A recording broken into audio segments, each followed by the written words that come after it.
दोस्तों, आप सभी का हार्दिक स्वागत है कंप्यूटर एग्जाम हब की हमारी एक्सेल की क्लास के अंदर। यहाँ पे हम बात करने वाले हैं बेसिक टू एडवांस लेवल के एक्सेल के बारे में, जो कि एक प्रॉपर रोड मैप के साथ हो रही है, इन डिटेलिंग रोड मैप के साथ हो रही है। तो अभी इससे जस्ट पहले हमने आपको ड्रॉप किया है लेक्चर नंबर 7, जिसका हमने पार्ट ए आपको कवर करके दे दिया है। अब हम जो पार्ट बी है उसके बारे में बात करेंगे। तो उसके लिए हमारे पास आज के लिए 3 टॉपिक हैं। सबसे पहले हम देखेंगे सेल मोड क्या होता है, ये किस तरीके से काम करता है।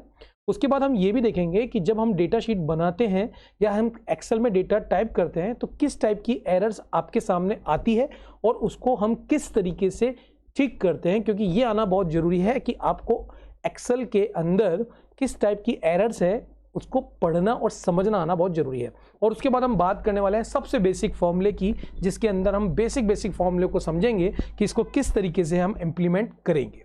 तो आज का वीडियो बहुत ही खास है। अगर आपने पहला वीडियो नहीं देखा है तो प्लीज़ शुरू से हमारी ये जो सीरीज है इसको जरूर वॉच करें और तभी आप इस वाले लेक्चर पे देखने आए। तो बढ़िए आगे देखते हैं। सबसे पहले हम बात करते हैं कुछ इस टाइप की एरर आपको आपकी एक्सेल शीट के सेल्स में दिखने वाली है। अगर आपको इस तरीके की एरर दिख रही है तो आपको इन एरर को पढ़ना आना चाहिए और रेक्टिफाई करना भी आना चाहिए। जो ये सबसे पहले एरर देख रहे हैं, इसका मतलब है आपने किसी भी सेल को 0 से डिवाइड कर दिया है, जिसके कारण कि आपको ये रेफरेंस प्रदर्शित होगा। इसका मतलब है कि आपने जो भी वैल्यू डाली है वो उस फंक्शन या फॉर्मूले के अंदर नहीं अवेलेबल है, इसलिए वो इसको कैलकुलेट नहीं कर पा रहा है। इसका यहाँ पे मतलब होगा कि आपने जो भी फॉर्मूला टेक्स्ट के थ्रू मेंशन किया है उसमें आपने फॉर्मूले का जो नेम है वो ही आपने गलत डाल दिया है। उसके बाद आप नल देख पा रहे हैं यहाँ पे अगर 2 सेट ऑफ एरियाज हैं उनको इंटरसेक्ट करना है, फिर डिटेलिंग निकालनी है और वो इंटरसेक्ट नहीं हो रहे हैं, तो उसमें ये जो आपको एरर दिख रहा है नल वाला, वो आपको दिखना लग जाएगा। नम का जो एरर है वो आपको ये बताता है कि आपने जो भी फंक्शंस के अंदर आर्ग्यूमेंट दिए हैं वो रॉन्ग है। रेफरेंस आपको बताता है जब आपने कोई भी रिलेटिव रेफरेंस या एब्सोल्युटली रेफरेंस दिया है और वो आपके फॉर्मूले से डिलीट हो गया, अलग हो गया, तब आपको ये एरर दिखना चालू हो जाएगा। और उसके बाद अगर आपको हैश वैल्यू टाइप का एरर दिखता है तो इसका मतलब है आपने जो डेटा टाइप डाला है और उससे रिलेवेंट जो आर्ग्यूमेंट डाले हैं वो दोनों प्रॉपर वे में नहीं है। तो इनको हम 1 बाय 1 समझने की कोशिश करते हैं कि किस तरीके से ये एरर आपको दिखेगी। लेकिन उससे पहले हमें एक बहुत ही इंपॉर्टेंट चीज समझनी है कि आपका सेल जो मोड है वो कैसे कैसे होता है, वो बहुत ही इंपॉर्टेंट है आपके लिए समझने के लिए। तो चलते हैं हमारी एक्सेल शीट पर। यहाँ पे आप देख पा रहे हैं कि ये हमारी एक्सेल शीट आ चुकी है।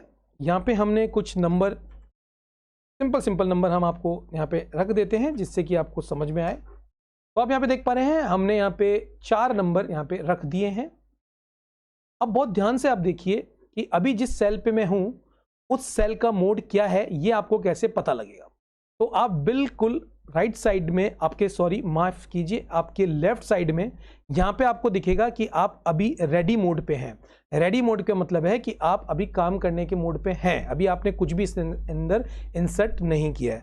तो हम क्या करते हैं, जैसे ही इक्वल का साइन लगाते हैं, जरा आप ध्यान दीजिएगा, जैसे ही हम इक्वल का साइन लगाते हैं तो हम एंटर वाले मोड पे आ चुके हैं। एंटर मतलब है कि अब आप क्या करना चाहते हैं वो जरा हमें बताइए। तो हमने यहाँ पे एंटर मोड पे आ गए। अब हम सम फंक्शंस को यहाँ पे कॉलिंग कर रहे हैं और उसके बाद हमने ब्रैकेट ओपन कर दिया है। अब जैसे ही हमने कोई भी पर्टिकुलर सेल को सेलेक्ट किया तो आप देख सकते हैं आप पॉइंट वाले मोड पे आ चुके हैं, इन पॉइंट मोड। अब इन पॉइंट मोड क्या कि अगर आप कोई पूरी की पूरी रेंज ऐड करनी है तो आप कॉलम बीच में आ चुके हैं, इसको आप एंटर करेंगे तो यहाँ पे ये ऐड हो चुका है। या फिर जैसे ही आप सम फंक्शंस पे जाते हैं और आपने इसको सेलेक्ट किया, कॉमा लगाया, इसको सेलेक्ट किया, कॉमा लगाया, इसको सेलेक्ट किया और कॉमा लगाया, इसको सेलेक्ट किया और उसके बाद हमने इसको बंद कर दिया, तो भी हमारे आंसर में कोई चेंजेस नहीं है। लेकिन अगर आपके साथ एक प्रॉब्लम ये हो रही है कि आपको एग्जामिनर ने या आपके कुछ ऐसा वर्क आपको पड़ रहा है कि बोला गया है कि भैया सम फंक्शन लगाओ, लेकिन उसके अंदर ओनली और ओनली आप इसको जोड़ो और फिर हमें रिजल्ट बताओ, तो उस कंडीशन के अंदर देखिए क्या चेंज होने वाला है। हम जैसे ही सम करते हैं, टैब देते हैं, तो हमें नंबर बताया जा रहा है। तो जैसे ही हमने इसको पॉइंट किया तो ये पॉइंट हो गया। अब हमें इस पर्टिकुलर को पॉइंट करना है तो हम आसानी से इसको सेलेक्ट कर सकते हैं। तो हमेशा याद रखिए पॉइंट मोड में हम जिस सेल को सेलेक्ट करना चाहते हैं उसको आसानी से सेलेक्ट कर सकते हैं। ये कोई ज़रूरी नहीं है कि आप रेफरेंस को कंटिन्यूसली फॉर्म में या फिर कॉमा कॉमा करा के कर सकते हैं। तो आप देखिए यहाँ पे मुझे इन दोनों को नहीं लेना था, तो मैं पॉइंट में जाके इसको दे देता हूँ और उसके बाद मैं एंटर कर जाता हूँ। तो आप देख सकते हैं कि यहाँ पे हमारा आंसर बिल्कुल 10 + 30 के साथ 40 आ चुका है। तो ये मोड होना पता होना बहुत ज़रूरी है। एक होता है सेल का मोड जो मैं यहाँ पे मेंशन कर देता हूँ, एक होता है आपका रेडी मोड, एक होता है आपका एंटर मोड, एक होता है आपका पॉइंट मोड। तो जो आप वर्क करते हैं, पॉइंट करते हैं, वो इस वाले पॉइंट में करते हैं और फॉर्मूला लिखने के बाद आप एंटर मोड पे वापस आ जाते हैं। तो ये 3 मोड आपको पता होना चाहिए, इंटरव्यू में बहुत बार पूछा गया है, इसलिए हम आपको बता रहे हैं। अब हमारा जो आज का मेन कोर पॉइंट है वो है एरर। एक्सेल के अंदर बहुत तरीके की एरर आपको देखने को मिलेगी और उस एरर को हम कैसे फिक्स करेंगे, जिसमें हम बात करेंगे कि नॉर्मल कौन कौन सी एरर आपको आपकी शीट पे देखने को मिलने वाली है। जिसके लिए कुछ यहाँ पे हमने रेफरेंस बताया है आपको। तो सबसे पहले इस टाइप की आपको एरर देखने को मिल सकती है, वो कैसे आपको देखने को मिलेगी जरा हम आपको समझाते हैं। मान लेते हैं यहाँ पे हमने कोई भी नेम मेंशन किया, तो आप देख पा रहे हैं ये सेल यहाँ पे आगे चली गई है। लेकिन अगर हमने यहाँ पे कोई नंबर रखा और उसके बाद इस नंबर को हमने कम किया, तो आप यहाँ पे देख पा रहे हैं कि ये जो नंबर आपके सामने आ रहा है, क्योंकि जो भी नंबर है वो इस पर्टिकुलर सेल में फिक्स नहीं हो रहा है, इसका मतलब हमें इसकी विड्थ को इंप्रूव करना है। ये देखिए जैसे हमने इंप्रूव किया तो नंबर का जो रेंज है वो बढ़ गया। तो ये एरर कोड जो है वो अगर आपका जो भी सेल है वो इनफ वाइड नहीं है तो आपकी जो वैल्यू है वो डिस्प्ले नहीं होगी। तो आप इस तरीके से इसको इंक्रीज और डिक्रीज कर सकते हैं, एक प्रॉपर विड्थ और हाइट को मैनेज करके इस एरर को आप हटा सकते हैं। तो आप समझ गए होंगे, इस एरर को हमने यहाँ पे देख लिया है। आपके समझने के पॉइंट ऑफ व्यू से हम इसको ऑरेंज कर देते हैं। उसके बाद हमारे पास जो हैश नेम क्वेश्चन मार्क की एरर है उसको हम समझने की कोशिश करते हैं कि ये क्या बोल रहा है। बड़ा ध्यान से समझिएगा, एरर का काम बहुत ही इंपॉर्टेंट है। यहाँ पे फॉर एग्जांपल हमने लिखा 4, यहाँ पे हमने लिखा 5 और यहाँ पे हमने लिखा 3। यहाँ पे हम फिगर बहुत ही छोटे छोटे ले रहे हैं जिससे कि आपको समझ में आए। अब हम चाहते हैं इसको सम करना, ब्रैकेट ओपन, और एक बार के लिए हम इसको यहाँ से सेलेक्ट करते हैं और एंटर करते हैं। तो आप यहाँ पे देख पा रहे हैं कि आपको यहाँ पे इस तरीके का हैश का नेम करके एरर आने लग गया है। तो अब यहाँ पे आप देखेंगे जैसे आप फॉर्मूले को खोलते हैं तो यहाँ पे हमने जो फंक्शन या फॉर्मूले का नेम है वो हमने गलत लिखा है, स्पेलिंग गलत लिखी है। हम इसको सम कर देंगे तो आप यहाँ पे देख पा रहे हैं कि ये टाइप की एरर भी आपने सॉर्ट आउट कर ली है, सॉल्व कर ली है। उसके बाद हमारे पास हैश वैल्यू का जो एरर है वो हम बताते हैं। इसके अंदर का मतलब यह है कि आपने जो भी आर्ग्यूमेंट किसी फॉर्मूले में आप देंगे तो वो फॉर्मूले का आर्ग्यूमेंट ही रॉन्ग है, इसलिए आपको इस टाइप की एरर देखने को मिलेगी। कैसे, लेट्स सी। जैसे यहाँ पे हमने लिखा 4, यहाँ पे हमने लिखा 5 और यहाँ पे हमने कोई भी टेक्स्ट लिख दिया। अब हम चाहते हैं कि इस पर्टिकुलर रेंज के नीचे हमने गलती से एक सम फंक्शंस को कॉल कर लिया और उसके बाद हमने ये तीनों की तीनों रेंज को सेलेक्ट कर लिया। अब जरा ध्यान से देखिएगा, यहाँ पे जो आपने रेंज सेलेक्ट किया है वो 4 या 5 ठीक है। अब यहाँ पे देखिए आपका जो आर्ग्यूमेंट है वो आपको नो आंसर दे देगा, देखिए। लेकिन अगर मैं इसी तरीके से अगर मैंने इस तरीके का फॉर्मूला बनाया था, जैसे फॉर एग्जांपल ये सेल प्लस ये सेल प्लस ये सेल, अब आप यहाँ पे देख पा रहे हैं कि आपका जो ऑपरेशन है प्लस यहाँ पे प्लस नंबर के साथ है, ठीक है, 4 नंबर के साथ, यहाँ पे आपके 5 नंबर के साथ है, लेकिन यहाँ पे जो आर्ग्यूमेंट है वो आपके कैरेक्टर के साथ है, डबल कोटेशन कैरेक्टर के साथ। तो कैरेक्टर नंबर के साथ नहीं बताएगा और आप यहाँ पे समझ पा रहे हैं कि यहाँ पे आपका जो भी रेंज था उसका पर्टिकुलर वैल्यू ही रॉन्ग था, इसीलिए आपको ये एरर देखने को मिल रही है।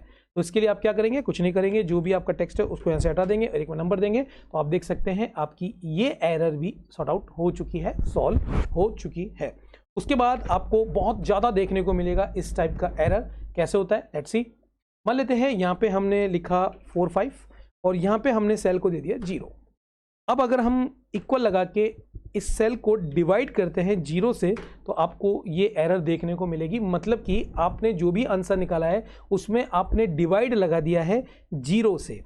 याद रखिएगा, आपने जो डिवाइड किया है वो आपने लगाया है एक जीरो से मतलब कि, और अगर जीरो नहीं लगाते और इसको आप एम्प्टी कर देते हो, खाली कर देते हो, तब देखते हैं क्या आंसर, तब भी आपको देखने को मिल रहा है कि आपका आंसर यही आने वाला है। तो इसके लिए आपको क्या करना पड़ेगा कि जो भी वैल्यू है वो जीरो नहीं होनी चाहिए, कोई ना कोई वैल्यू होनी चाहिए, या फिर अगर आप चाहते भी हैं तो आप 1 लिख सकते हैं, तो आपका आंसर आ जाएगा।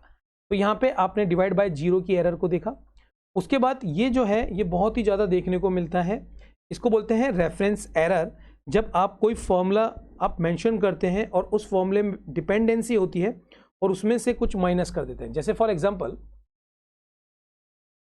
हमने यहाँ पे 10 लिखा, यहाँ पे हमने 20 लिखा और यहाँ पे हमने मान लिया 30 लिखा है, और एक बार के लिए हम इसको सम फंक्शंस को कॉल करते हैं और यहाँ पे हमने इन तीनों रेंज को सिलेक्ट करा है।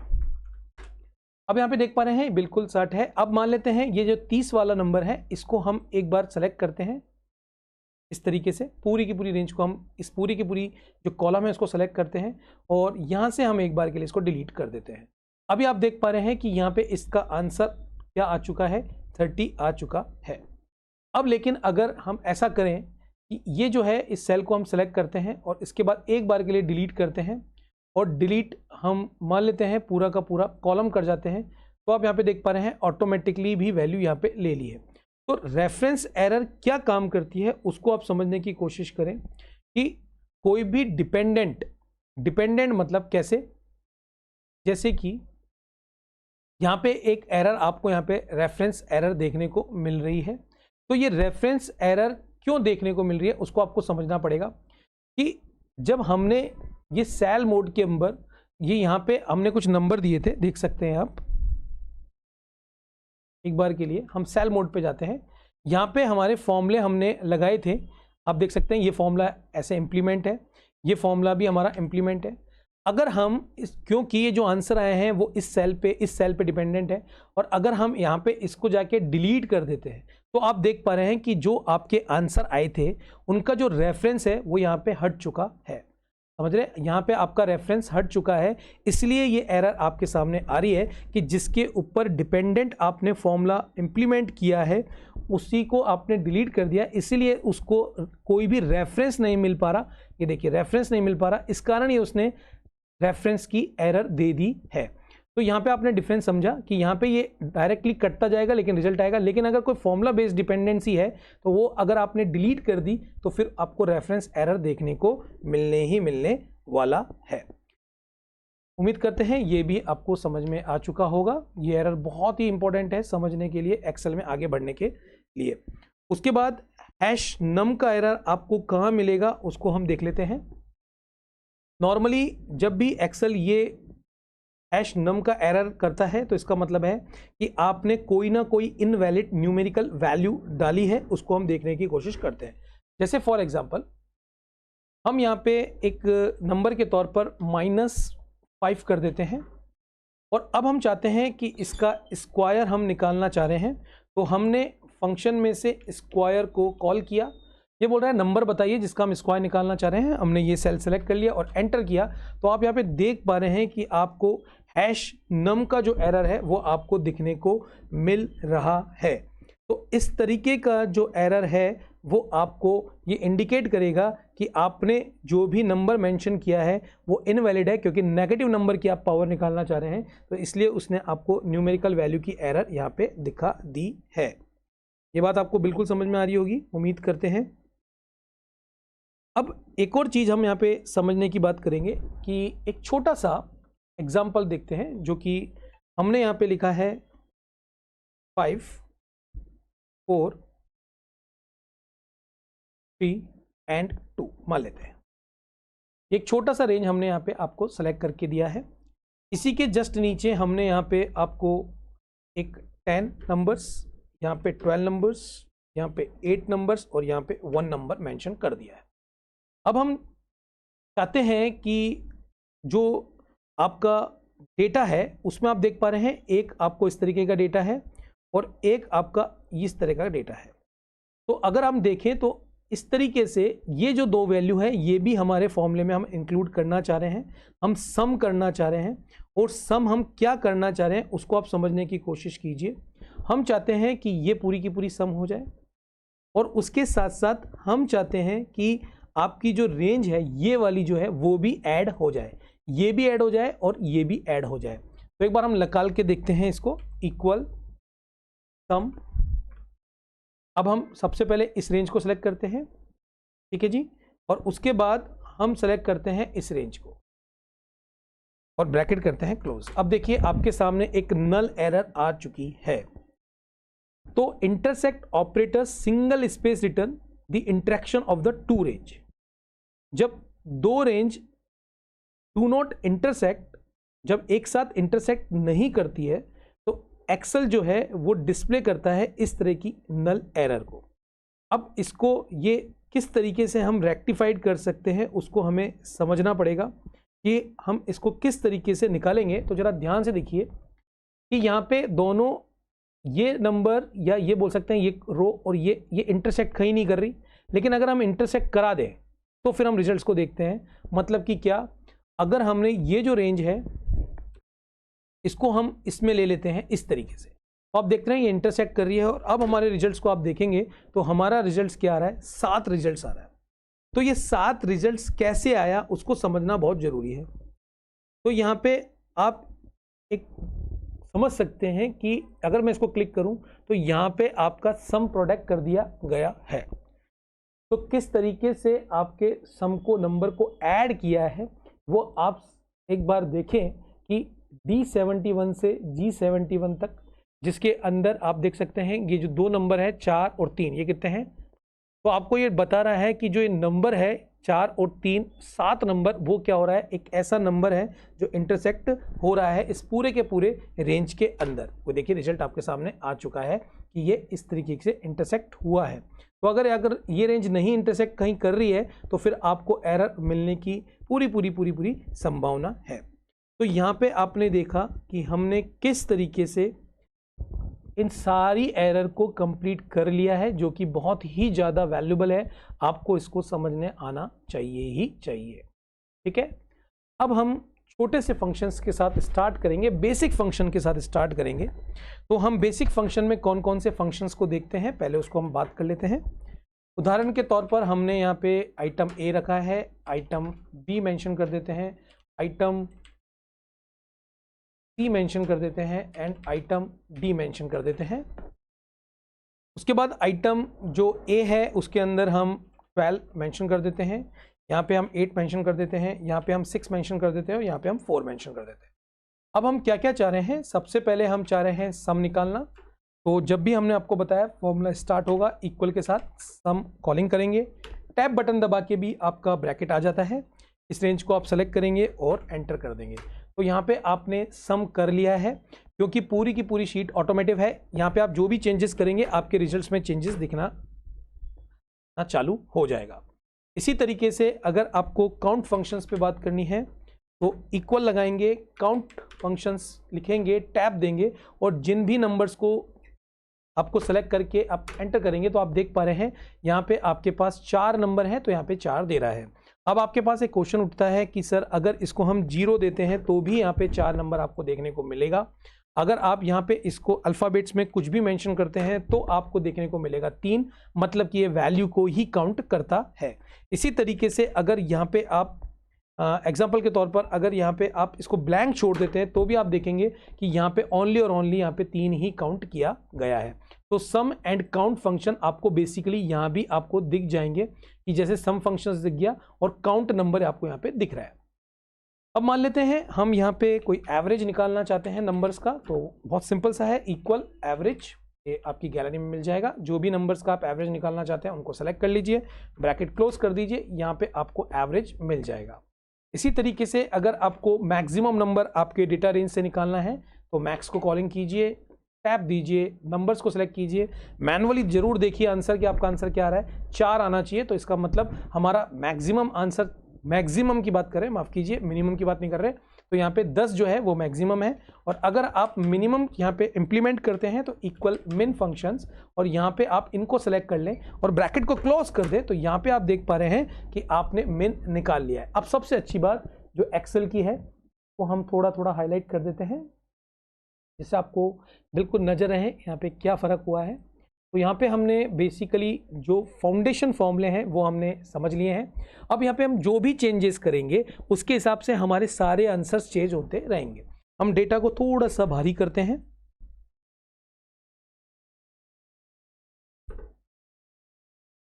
अब देख पा रहे हैं सारे के सारे जो डेटा हैं वो यहाँ पे चेंज हो रहे हैं, केवल काउंट को छोड़कर, क्योंकि काउंट हमने यहाँ पे रेंज सेलेक्ट कर रखी है इस तरीके की। तो यहाँ पे आप देख पा रहे हैं कि आपने इस पूरे सेशंस में बहुत ही 3 कोर पॉइंट को कवर किया है कि एक सेल मोड क्या होता है, एरर कितने टाइप की आपको यहाँ पे देखने को मिली है, और उसके बाद ये बेसिक फंक्शंस आप किस तरीके से लगा सकते हैं। तो हमारा जो नेक्स्ट सेशन होने वाला है वो टोटल फंक्शन एंड फॉर्मूले के ऊपर होने वाला है। तो हम आशा करेंगे कि आपने हमारे इस पार्ट का ए वाला जो पार्ट है वो आपने देख लिया होगा। तो आशा करते हैं ये वीडियो भी आपको अच्छा लगा होगा। अपने दोस्तों के साथ जरूर शेयर करें। और हाँ, इस तरीके के कंटिन्यूसली लेक्चर आपको मिलते रहेंगे। अगर आप 2025 में एक्सेल को मास्टर करना चाहते हैं तो आप हमारी ऑफलाइन क्लासेस को भी, जो कि जयपुर के अंदर है, उनको भी ज्वाइन कर सकते हैं, जिसका नाम है आरओ कंप्यूटर क्लासेस। और उसका ये ऑफिशियल चैनल है जो हमने बनाया है कंप्यूटर एग्जाम हब के नाम से, कि हर कोई स्किल है वो एग्जाम से रिलेटेड है, चाहे वो कॉम्पिटिटिव स्किल्स हो आईटी के अंदर, या फिर आप कोई इंटरव्यू देने जा रहे हैं, वो भी एक तरीके का एग्जाम ही है। तो मतलब कि जो भी स्किल्स है वो सब हम इसके अंदर देने वाले हैं, चाहे वो कंपटीशन की हो, चाहे वो लर्निंग स्किल्स हो। आप वेब डेवलपमेंट सीखना चाहते हैं, आप वेब डेवलपमेंट के साथ साथ कोडिंग सीखना चाहते हैं, सी सीखना चाहते हैं, तो सारी की सारी प्लेलिस्ट में इन डिटेल आपके पास है। तो जल्दी से जल्दी इसको लाइक करें, शेयर करें, सब्सक्राइब करें। और हाँ, हमारे जो लिंक में आपका जो टेलीग्राम चैनल है उसको जरूर ज्वाइन कीजिए, क्योंकि उसके अंदर हम डालते रहते हैं latest interview basis courses questions. अगर आप टैली सीखना चाहते हैं तो भी आप हमारे चैनल पे आ सकते हैं, बिल्कुल अपडेटेड और टॉप क्लास की टीम के साथ, एक्सपर्ट टीम के साथ हम आपको ये कंटेंट दे रहे हैं। आज के लिए इतना ही। Thank you, bye bye.